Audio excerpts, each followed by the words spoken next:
Olá, meus queridos, graça e paz do nosso Senhor e Salvador Jesus Cristo a todos vocês que me assistem.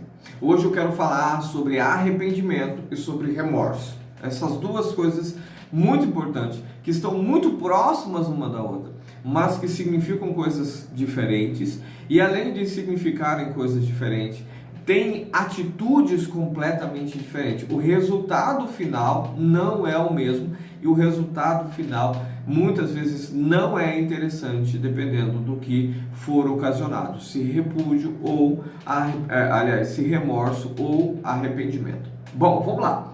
O fato é o seguinte: seu marido deixou, sua esposa o deixou e foram viver a prática do adultério ou foram viver uma vida de solteirice. Isso aconteceu. O fato é que mais dia, menos dia, eles vão cair a ficha.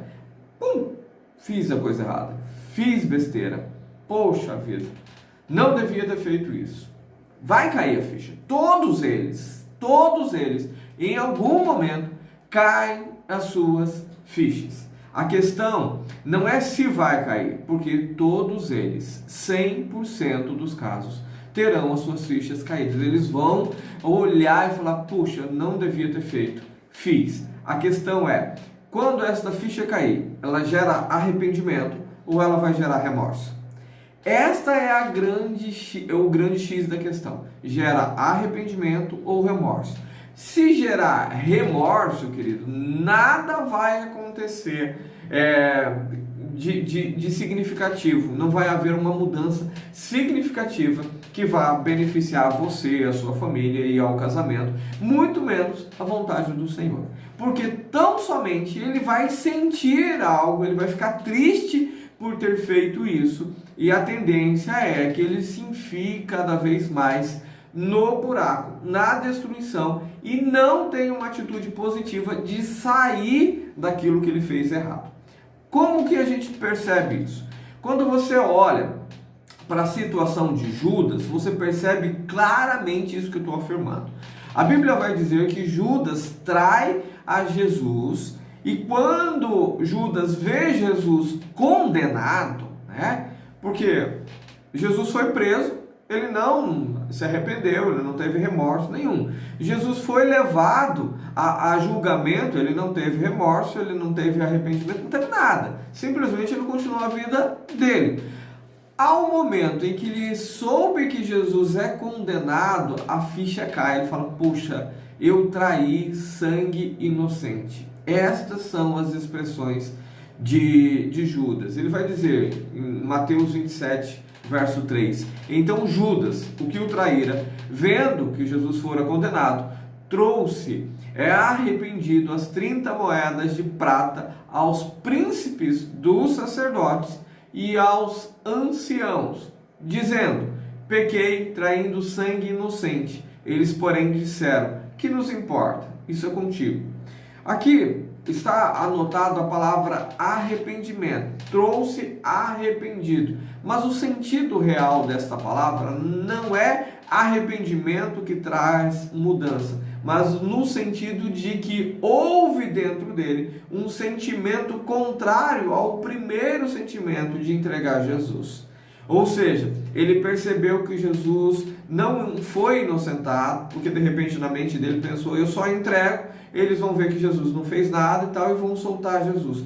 Mas quando ele percebe que Jesus foi condenado, que realmente Jesus morreria na cruz, então ele percebe: fiz algo terrível contra um ser humano. Não passou nem por um momento na cabeça de Judas que ele havia traído o Cristo.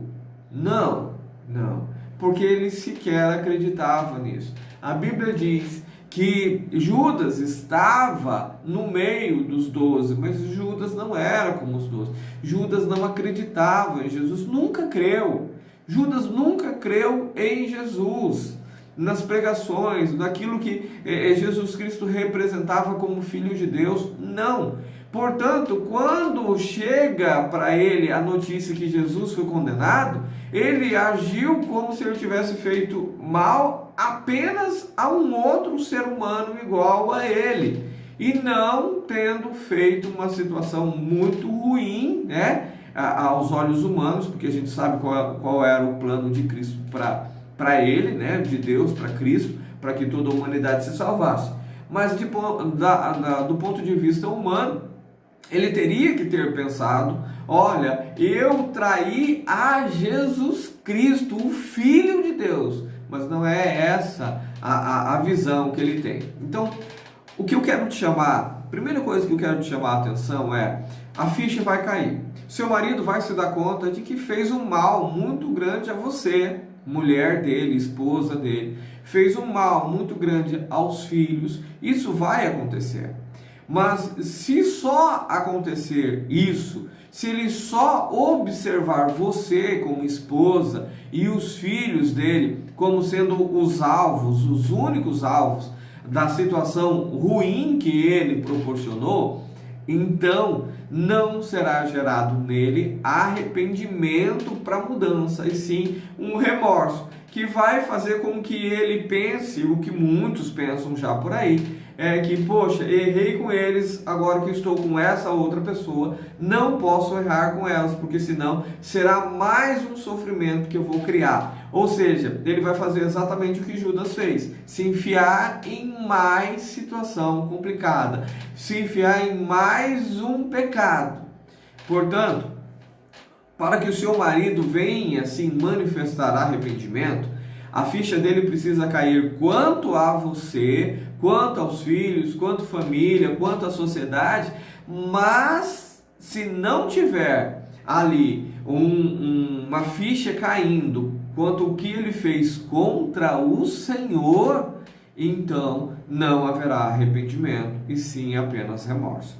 Então a tua oração é para que não apenas o marido volte, não apenas a esposa volte, mas principalmente que ele entenda que ele traiu a Jesus Cristo, que ele traiu ao nosso Senhor e Rei, que ele traiu ao Senhor, que ele adulterou contra o Senhor, que ele repudiou o Senhor, que ele desprezou a Deus. Lembra a frase que Deus usou com Davi?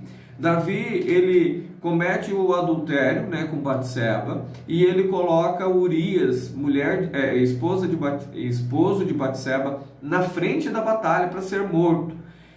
A priori, né, se a gente olhar com um olhar bem mínimo, Davi fez mal a pessoas, né? Mas Deus, ele vai dizer: não, você fez mal a mim, você me desprezou quando você fez essas atitudes. Houve um desprezo à minha pessoa e, portanto, eu vou sim sentenciá-lo a ter a vida inteira a espada sobre a sua família. Jamais se apartará.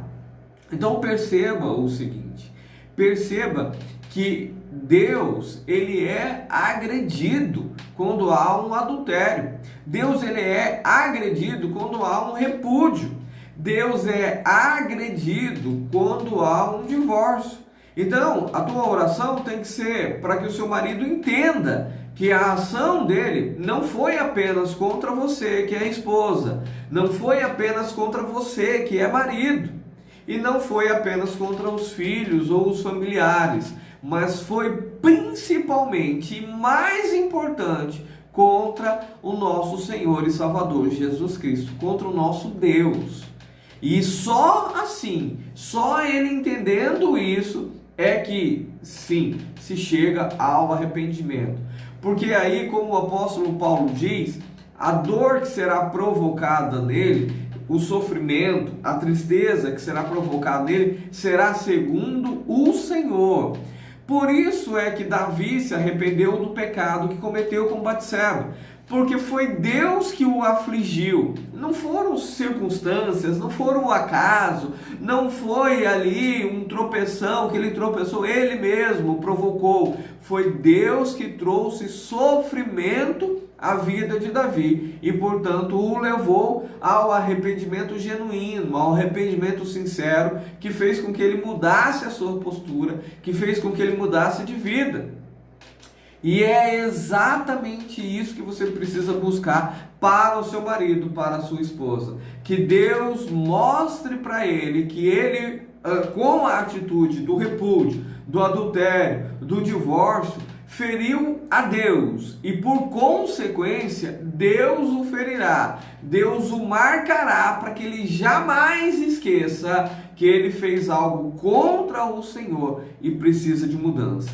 A marca que Deus estabelece na vida do marido, na vida do esposo que está no adultério, é para que ele tenha consciência de que ele fez algo errado e não pode mais tornar a fazê-lo.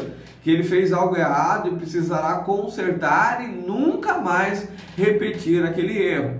Por isso, é importantíssimo que a tua oração seja direcionada não apenas à tua dor, não apenas à tua humilhação, mas principalmente que o seu marido entenda a dor e a humilhação que ele ocasionou ao nome de Jesus Cristo, ao nome do nosso Senhor e Salvador. E só assim ele será severamente tendo as consequências do seu erro, do seu pecado, e afligido por Deus para gerar arrependimento. Caso contrário, querido, não gera arrependimento, gera remorso. Ele fica triste pelo que ele fez com você, triste pelo que aconteceu com os filhos, mas ele apenas fica triste, não tem uma mudança para melhor, e sim para pior. Ele se afunda no pecado ao invés de sair dele.